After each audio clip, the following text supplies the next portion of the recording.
Hola, hoy les vengo a hablar sobre el Reglamento Interno de Trabajo. El Reglamento Interno de Trabajo es el conjunto de normas que gobierna la relación entre el empleador y los trabajadores, en las que se incluyen las conductas que son sancionables, lo mismo que las sanciones a imponer y el procedimiento para imponerlas.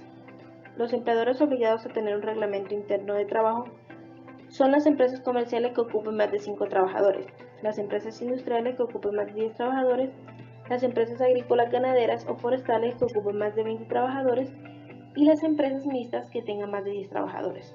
¿Quién debe elaborar el Reglamento Interno de Trabajo? Si bien el Reglamento Interno de Trabajo afecta al empleador y trabajadores, es el empleador quien tiene la facultad para elaborar el reglamento e incluir en él su voluntad, sin que los trabajadores tengan derecho a participar en la elaboración de su contenido. No obstante, si un pacto colectivo, fallo arbitral o un acuerdo entre los trabajadores se impone la participación de estos en la elaboración del reglamento de trabajo, así se debe hacer. En todo caso, el empleador no tiene la libertad absoluta de colocar aspectos que puedan perjudicar al trabajador en la medida que vayan contra sus derechos fundamentales o que desmejoren las condiciones que la ley claramente ha establecido, pues en tal caso, dice el artículo 109 del Código Sustantivo del Trabajo, esas cláusulas serán ineficaces. Hola, mi nombre es Janet Ruiz y al igual que mi compañera María les voy a hablar del Reglamento Interno de Trabajo. ¿Se requiere someter el Reglamento de Trabajo a la aprobación de alguna entidad de control? No es necesario que el Reglamento de Trabajo sea sometido a la aprobación de ninguna autoridad. Esta obligación fue eliminada por la Ley 1429 de 2010. La idea de esta ley es que el solo hecho de publicar el reglamento o colocarlo a disposición de los trabajadores sea suficiente para que éste adquiera validez.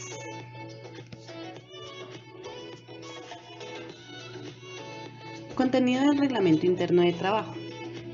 El artículo 108 del Código Sustantivo del Trabajo señala que debe contener un reglamento de trabajo, de los cuales resaltamos los siguientes. Horas de entrada y salida de los trabajadores, horas en que principia y termina cada turno si el trabajo se efectúa por equipos, tiempo destinado para las comidas y periodos de descanso durante la jornada. Condiciones de admisión, aprendizaje y periodo de prueba, horas extra y trabajo nocturno, su autorización, reconocimiento y pago. Días de descanso legalmente obligatorio, horas o días de descanso convencional o adicional, vacaciones remuneradas, permisos, especialmente lo relativo a desempeño de comisiones sindicales, asistencia al entierro de compañeros de trabajo y grave calamidad doméstica. Lugar, día, hora de pagos y periodo de los que los regula, orden jerárquico de los representantes del empleador. Normas especiales que se deben guardar en las diversas clases de labores de acuerdo con la edad y el sexo de los trabajadores con miras a conseguir la mayor higiene, regularidad y seguridad en el trabajo. Obligaciones y prohibiciones especiales para el empleador y los trabajadores. Escala de faltas y procedimientos para su comprobación, escala de sanciones disciplinarias y forma de aplicación de ellas.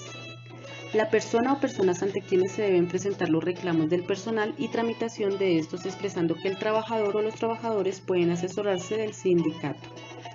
Lo que dispone dicho artículo es lo mínimo que debe contener el reglamento, pues cada empleador, de acuerdo a sus necesidades y particularidades, puede incluir otros aspectos. Régimen sancionatorio en el Reglamento Interno de Trabajo.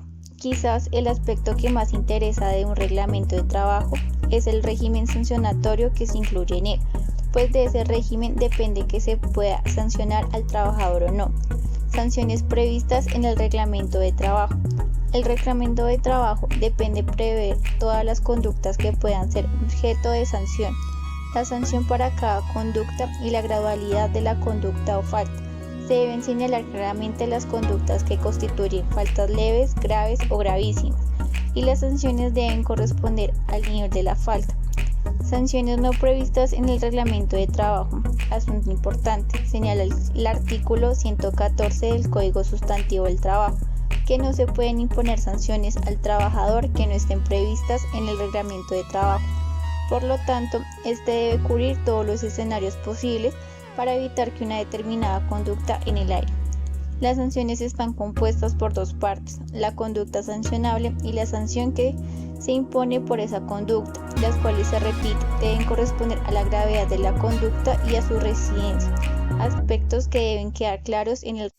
Hola, hoy voy a hablar contigo acerca de los tipos de sanciones y cómo se deben imponer dichas sanciones en el Reglamento Interno del Trabajo. Empecemos.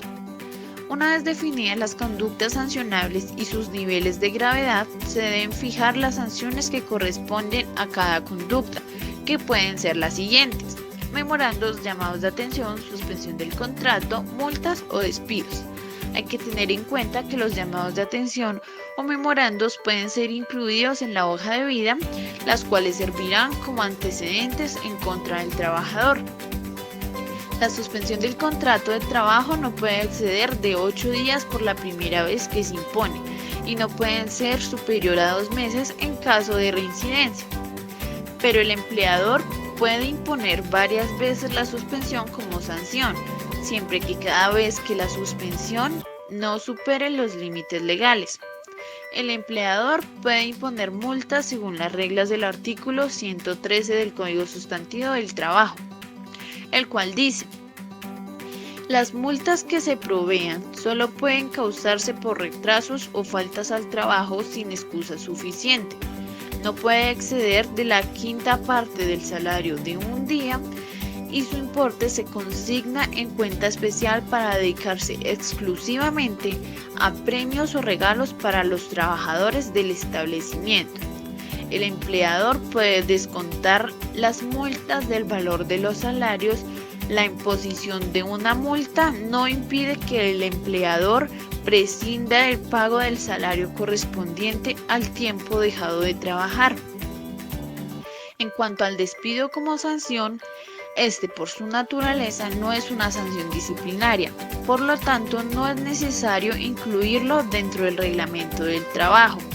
Pero si se hace, el empleador queda obligado a seguir el procedimiento establecido en el reglamento para poder despedir al trabajador, pues si no lo hace, estando obligado por el reglamento, el despido no produce efecto alguno, como lo señala el artículo 115 del Código Sustantivo del Trabajo.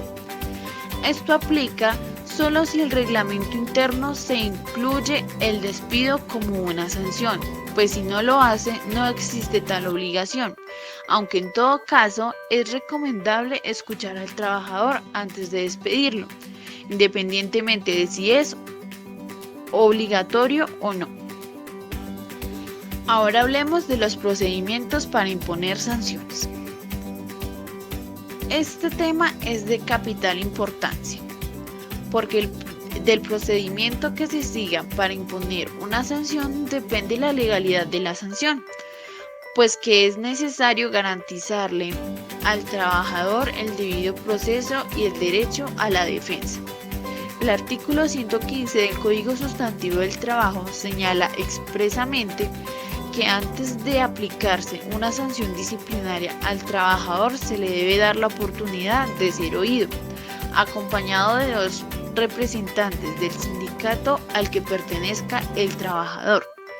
Señala la norma que sin este requisito no tiene efecto la sanción que se imponga, es decir, será ineficaz. Cuando no hay sindicatos o el trabajador no está afiliado a uno, lo que generalmente se hace es pedir al trabajador que acuda a la diligencia de descargos acompañado de 2 compañeros de trabajo.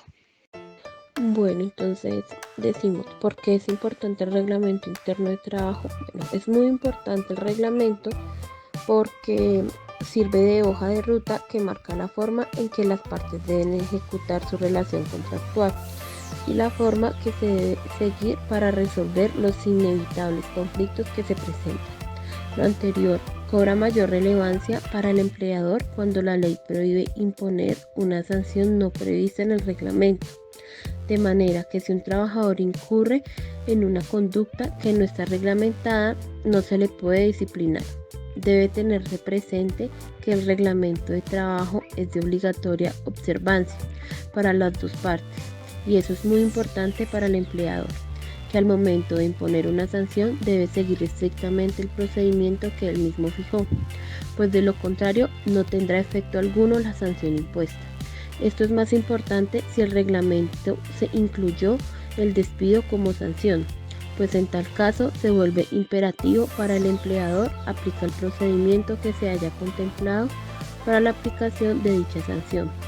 Señala la norma que si no es posible disciplinar a los trabajadores cuando tal procedimiento no esté contemplado en el reglamento de trabajo, entonces, ¿qué pasa con quienes no tienen obligación de tener un reglamento de trabajo? En tal caso, hay dos caminos a seguir. Elaborar un reglamento de trabajo, así no exista, o la obligación de tenerlo, incluir en los contratos de trabajo las conductas, sanciones y procedimientos para sancionar. La idea es que en todo caso exista una base legal para imponer sanciones, pues así tenga un solo trabajador, los problemas se presentan y hay que solucionarlos de la forma correcta.